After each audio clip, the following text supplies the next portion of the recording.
আসসালামু আলাইকুম সম্মানিত দর্শক। আল্লাহ রাব্বুল আলামিন পবিত্র কোরআন মাজিদের সূরা তওবার ৩৬ নম্বর আয়াতে বলেন যে বছরের ১২টি মাসের মধ্যে ৪টি মাস অত্যন্ত সম্মানীয়, যাকে শরীয়তের পরিভাষায় আশহুরে হুরুম বলা হয়। তার মধ্যে একটি অন্যতম মাস হচ্ছে মুহররম মাস।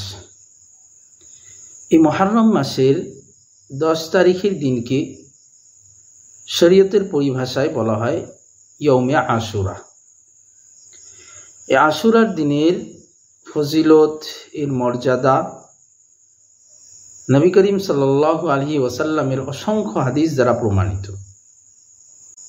কোরআন ও সুন্নাহ এবং ওলামায়ে কেরামের পরামর্শ অনুযায়ী আশুরার দিনকে কেন্দ্র করে মূলত 3টি কাজ করা উচিত। 1 নাম্বার রোজা রাখা, 2 নাম্বার নিজ পরিবারের উপর অন্য দিনের তুলনায় বেশি বেশি খরচ করা, 3 নাম্বার এই আশুরার দিনে বেশি বেশি করে তওবা ইস্তিগফার করা। আশুরার রোজা এ সম্পর্কে সহিহ মুসলিম ২৬৩৬ নম্বর হাদিস, রাসূলুল্লাহ সাল্লাল্লাহু আলাইহি ওয়াসাল্লাম বলেন, যে ব্যক্তি আশুরার দিনে রোজা রাখবে, আল্লাহ তাবারক তাআলা আশুরার দিনের রোজার বরকতে তার পূর্ববর্তী 1 বছরের গুনাহ আল্লাহ তাআলা মাফ করে দেবে। সুবহানাল্লাহ, কত বড় ফজিলতের বিষয়!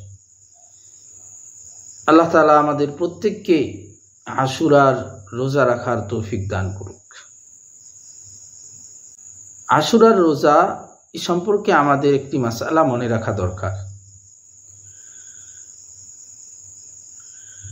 আশুরার রোজার সাথে সাথে তার আগের দিন অর্থাৎ 9 তারিখ এবং 10 তারিখের মোট 2টি রোজা রাখা হচ্ছে উত্তম।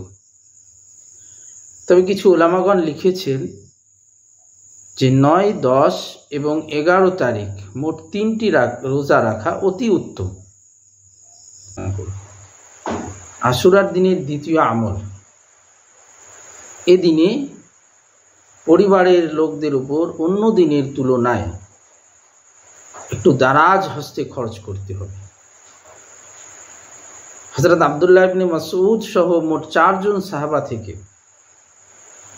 নবী করিম সাল্লাল্লাহু আলাইহি সাল্লাম থেকে হাদিস বর্ণিত রয়েছে। নবী সাল্লাল্লাহু আলাইহি সাল্লাম বলেন, যে ব্যক্তি আশুরার দিনে তার পরিবারের লোকদের উপর বেশি বেশি খরচ করবে, আল্লাহ তাআলা বছরের বাকি দিনগুলিতে তাকে প্রশস্ত রিজিক দান করবেন। আশুরার দিনের তৃতীয় আমল, এ দিনে বেশি বেশি করে তওবা ইস্তিগফার করতে হবে। কারণ এই দিনে নবী করিম সাল্লাল্লাহু আলাইহি ওয়াসাল্লামের প্রাণপ্রিয় দৌহিত্র তার নাতি হযরত হুসেন রাদিয়াল্লাহু তাআলা আনহু কারবালার ময়দানে শহীদ হয়েছিলেন এবং তিনি শহীদ হয়েছিলেন উম্মতের একাংশ লোকের হাতে। তাই নিঃসন্দেহে রাসূলুল্লাহ সাল্লাল্লাহু আলাইহি ওয়াসাল্লাম অত্যন্ত কষ্ট এবং দুঃখ পেয়েছেন। নবী করিম সাল্লাল্লাহু আলাইহি ওয়াসাল্লামের অসন্তুষ্টির গজব যেন আমাদের উপর না আসে, সেই জন্য এই দিনটাতে আমাদের বেশি বেশি করে তওবা ইস্তিগফার করতে হবে।